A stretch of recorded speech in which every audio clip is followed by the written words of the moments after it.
Halloween is synonymous with horror. Whether you're attending a haunted house, or dressing up as your favourite movie villain, or just chilling at home watching a scary movie. Halloween, after all, is a celebration of the macabre.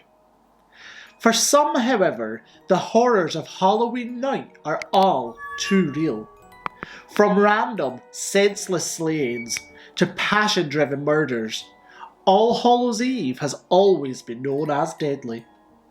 In this video, we're going to be counting down 10 crimes that took place on Halloween night. But before we get started, make sure you like this video and subscribe to the channel, or the boogeyman just might come and get you while you sleep. Number 10.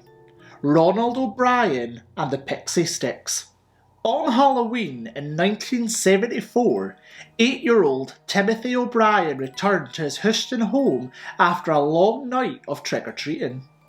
His father Ronald gave him one last piece of candy, a pixie stick, which Timothy ate instantly. Within moments, the boy was vomiting and died on the way to the hospital. After changing his story multiple times, the police learned that Ronald was responsible for his son's death. He had poisoned the candy with cyanide. It turns out that Ronald was in debt and had taken out life insurance policies on all of his children. A year later, he was found guilty of murder and was given the death penalty by lethal injection. The murder left its mark, because parents today still check their kids' candy to see if it's been tampered with. Number 9. The Toolbox Killers murdered for the last time on Halloween night, 1979. In 1979, Shirley Ledford was hitchhiking home from a Halloween party when two men picked her up in a dinghy van. Little did she know that the two men were known as the Toolbox Killers. Lawrence Bittaker and Roy Norris were famous for picking up female hitchhikers and torturing them with tools typically found in a toolbox. According to the New York Daily News, they often took pictures of their victims during the slayings. After torturing Ledford, they dropped her body on a stranger's lawn. Ledford became the pair's fifth and final victim after their friend turned them in.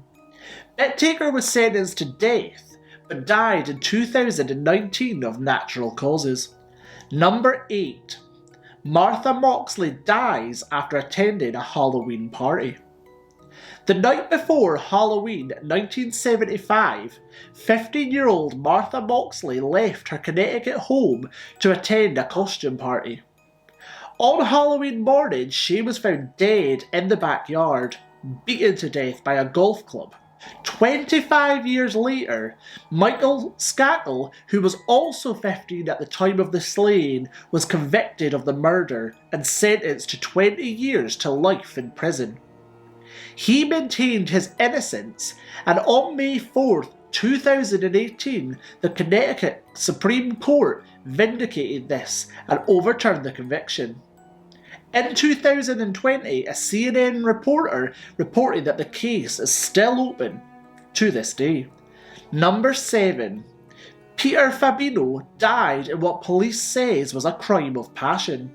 When Peter and Betty Fabino went to sleep on Halloween's night on 1957, they thought that they were finished with trick-or-treaters.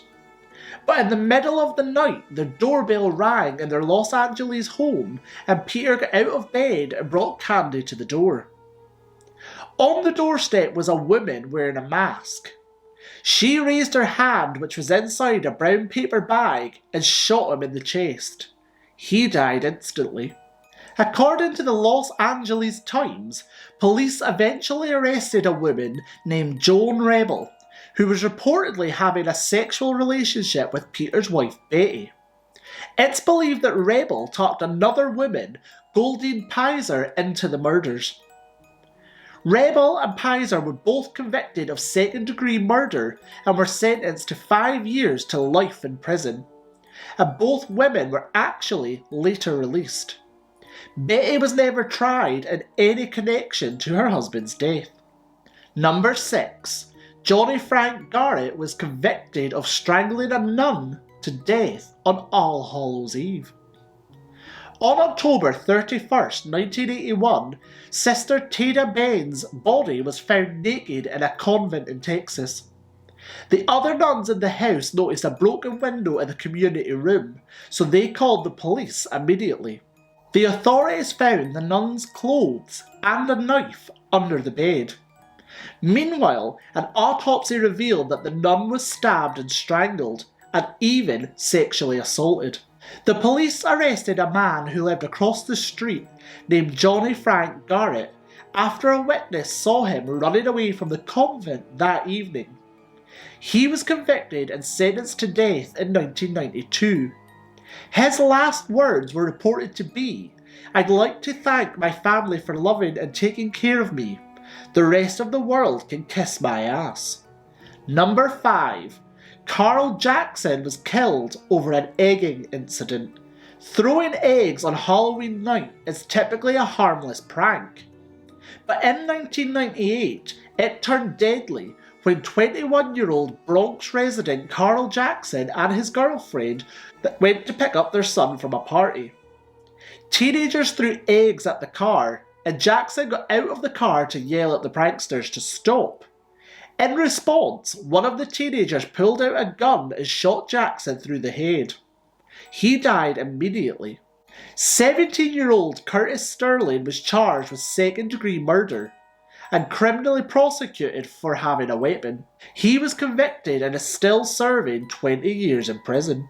According to the New York Times, he receives a card in the mail every Halloween that reads, "I'm glad you're still there," from Jackson's mother. Number 4. The Leske Family Murders. On Halloween's night in 2010, Ohio teenager David Griffin returned home from a Sunday church service to find his brother Derek, mother Susan, and Susan's new husband William Leske murdered. David was so traumatized he could only say that the scene was like something from a haunted house. The culprit was found to be William Leske's son from a previous marriage, William Leske Jr., who had a history of schizophrenia and aggression. Leske was later picked up and pled guilty to all 3 murders, but he sadly took his own life in prison in 2015. Number 3. The Woodbridge Abductions. In 2009, 3 teenage girls were abducted by a man on their way home from trick-or-treating in Woodbridge, Virginia. All 3 were taken at gunpoint to a wooded area, and 2 were sexually assaulted. The 3rd girl was able to call her mother using her cell phone, causing the man to flee. The police arrested Aaron Thomas, who was already suspected in numerous sexual assault cases since the mid-1990s. Thomas pled guilty to all the crimes in 2012. Number 2. The death of Chris Jenkins.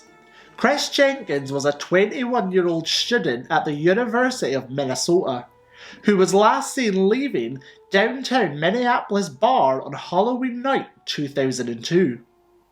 4 months later, his body was discovered in the Mississippi River, still wearing his Halloween costume. Since Chris was intoxicated that night and he had appeared to have drowned, authorities initially believed that his demise was either an accident or self-inflicted. But his parents refused to believe this and pressed hard for a more thorough investigation. Finally, in 2006, the death was reclassified as a homicide. Police claimed that an incarcerated suspect told them that he was present on the night that Chris was slain, then thrown off the bridge into the river. While this story is credible, there has never been enough evidence to file charges. However, one possible theory is that Chris Jenkins could have been a victim of the mysterious and unsolved smiley-faced murders. These bizarre killings involved approximately 40 male college students in the United States, who all drowned. In some cases, unexplained smiley face graffiti was found near the body of water where the targets turned up, While there was no smiley face graffiti ever found in connection to Chris Jenkins' death, the scenario does have a number of similarities to these killings, and to this day it remains unsolved. Number 1. Preacher strangles woman to death and then dresses her son up for Halloween, although he'd previously served separate prison sentences for stabbing one woman and murdering another. John D. White was paroled and then became a pastor of a small Michigan church. Living in a trailer park, he became romantically involved with a female resident just a few trailers down, and would frequently babysit the woman's 3-year-old son. On Halloween's night in 2012, while the 3-year-old boy was in the trailer, White knocked the boy's mother out with a rubber mallet and strangled her to death with a plastic zip tie. He then stuffed her into garbage bags and dumped her in a wooded area. He then returned to the trailer and dressed the boy in a Halloween costume, whereupon the boy's father came to pick him up to go trick-or-treating. After being arrested for the murder, White told police that his crime was part of a sexual fantasy to have sex with a corpse, but that he forgot or chose not to go through with the act. So guys, that was my list of the top 10 crimes that took place on Halloween's night. Let me know in the comment section below of any other crimes that you know that took place on this night. And as always, if you enjoyed this video, please give it a big thumbs up and subscribe to the channel. And have a great Halloween, and I will see you all next time. Take care, bye!